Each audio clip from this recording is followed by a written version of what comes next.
नमस्कार साथियों, दिव्यम क्लास से सीकर में पुनः आपका स्वागत है। प्रतिशतता की अपनी क्लास चल रही थी जिसमें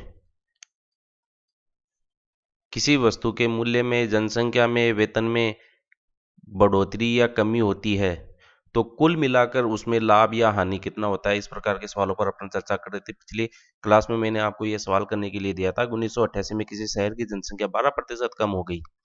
1989 में इसमें 15% की वृद्धि हुई। शहर की जनसंख्या कुल मिलाकर कितना प्रभाव पड़ा। तो आशा है आपने इस फॉर्मूले का उपयोग करके, इस सूत्र का उपयोग करके इस सवाल को हल कर लिया होगा। कमी का मतलब माइनस है, तो पहले तो माइनस आ जाएगा, फिर वृद्धि हुई है तो प्लस का 15, और दोनों चिन्ह असमान होता है तो इनके बीच में हमेशा माइनस का चिन्ह आता है। 12 गुणा 15/100। तो इसका उपयोग करके आपने इसका उत्तर मिला लिया होगा। अब अपन अगले टाइप के सवाल पर चलते हैं। यदि किसी संख्या का मान पहले x% बढ़ा दिया जाता है एवं फिर y% बढ़ा दिया जाता है, तो देखो पहला जो अपना प्रकार था उसमें क्या था, x% और x%, बढ़ोतरी और कमी जी एक समान थी। फिर हमने क्या लिया, जो बढ़ोतरी थी वो x%, लेकिन कमी जो थी वो y% थी। अब हम क्या ले रहे हैं, बढ़ोतरी x% है और y% भी क्या है, बढ़ोतरी है, यानी कि दोनों के चिन्ह प्लस में आएंगे। तो देखो अब दोबारा एक बार, यदि किसी संख्या का मान पहले x% बढ़ा दिया जाता है फिर y% बढ़ा दिया जाता है, वह कुल मिलाकर प्लस का x प्लस का y प्लस xy/100% की वृद्धि के बराबर होता है। तो इस पर आधारित देखिए क्वेश्चंस को अपन देखते हैं। एक दुकानदार अपने वास्तविक मूल्य से 15% बढ़ाता है, एक बार फिर मूल्य में 10% की वृद्धि करता है, तो उसे कितना प्रतिशत मुनाफा हुआ। तो देखिए ये इतने सारे सवाल मैंने इस टॉपिक क्लास में इसलिए लिए ताकि आपको एक जगह कम से कम क्लासेज में इन पर आधारित सारे क्वेश्चंस एक जगह उपलब्ध हो जाए और आपको समझने में दिक्कतें नहीं हो। तो देखो बढ़ोतरी हो रही है, बढ़ोतरी हो रही है, इसका मतलब x बराबर जो 15% आ रहा है वो चिन्ह प्लस का लेंगे क्योंकि ये बढ़ोतरी है। दूसरा जो y है वो 10% है, ये भी बढ़ोतरी है इसलिए ये भी प्लस का चिन्ह लेंगे। तो मुनाफा जो है इसको अपन लाभ, हानि, फर्क जो भी एक कहेंगे वो ये है। तो प्लस का x प्लस का y और प्लस x गुणा y/100 के बराबर होगा और वो प्रतिशत में आएगा सारा। ठीक है ना, क्योंकि सभी चिन्ह प्लस में है तो प्लस में ही उत्तर प्राप्त होना है। तो 15 प्लस 10 प्लस 15 गुणा 10/100, तो यहां लिखेंगे अपन 100। तो ये है आपका 15 10 25 मुनाफा है, और ये 150/100, एक एक बिंदी से एक बिंदी गई, 5 का गया 3 बार, 5 का गया 2 बार, 3/2, इसको लिख दिया 25 प्लस 3/2। दो लघुत्तम ले लीजिए, इसके नीचे एक का तो एक और दो का लघुत्तम कितना आएगा, 2। एक का भाग 2 में देंगे, 2 बार जाएगा, 2 को 25 से गुणा करेंगे 50। इस 2 का भाग लघुत्तम में देंगे, एक बार जाएगा, 1 को 3 से गुणा करेंगे 3, तो 53/2% उसको मुनाफा हुआ है।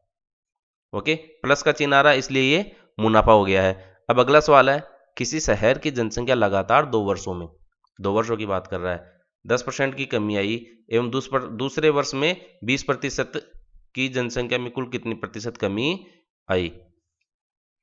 तो देखिए ये कमी है तो ये भी कमी है, यहां पर लिखना भूल गया। दूसरे वर्ष में 20% की कमी आई है, तो जनसंख्या में कुल कितने प्रतिशत की कमी आई है। देखो अब ये दोनों कमी है, ऊपर वाले सवाल में हमने देखा x और y बढ़ोतरी के थे, अब इस सवाल में क्या है, x और y कमी के हैं। तो कमी के लिए क्या है, अब देखो इसमें जो कमी होगी वो क्या होगी, माइनस का x माइनस का y। अब देखो x और y गुणा में है तो x माइनस का है, y भी माइनस का है, समान चिन्ह है, माइनस गुणा माइनस क्या होता है, प्लस। तो यहां पर जो चिन्ह आएगा वो प्लस का आएगा और बट्टा में 100। ठीक है, तो अब ये कमी अपने को मिल गई।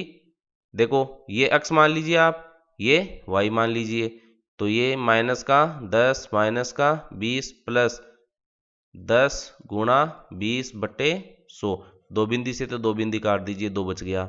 ये 10 और 20 की मिला के कितना हो गया, समान चिन्ह है, जुड़ जाएंगे तो माइनस का 30 प्लस का 2, तो घटा देंगे इसमें से तो माइनस का 28% की कमी आई है। तो जनसंख्या कितनी कम हो गई, 28% कम हो गई है। अब देखो राजस्व पर प्रभाव से संबंधित सवाल है, वो क्या होते हैं। किसी वस्तु पर लगाए जाने वाले कर में 20% की कमी है, तो कमी का मतलब इसको एक्स मान लीजिए, कमी है इसका मतलब माइनस का एक्स आएगा। उसकी खपत में 15% की वृद्धि होती है। 20% की कमी करने पर खपत में 15% की वृद्धि हो जाती है ना। अपनी मनुष्य की क्या प्रवृत्ति होती है, कोई चीज़ सस्ती मिलती है तो वो ज़्यादा लेता है, और जो कोई चीज़ महंगी होती है तो वो कम खरीदता है। तो 15% की वृद्धि हो जाती है, तो वृद्धि का मतलब ये वाई जो है प्लस का आएगा। तो राजस्व पर कितना प्रभाव पड़ा, तो जो प्रभाव है प्लस या माइनस में प्राप्त होगा तो अपन लाभ या हानि के रूप में देख लेंगे। तो देखिएगा 20% की कमी तो माइनस का 20, फिर 15% की वृद्धि तो फिर प्लस का 15, दोनों चिन्ह असमान है तो माइनस 20 × 15/100, ये x है ये y है।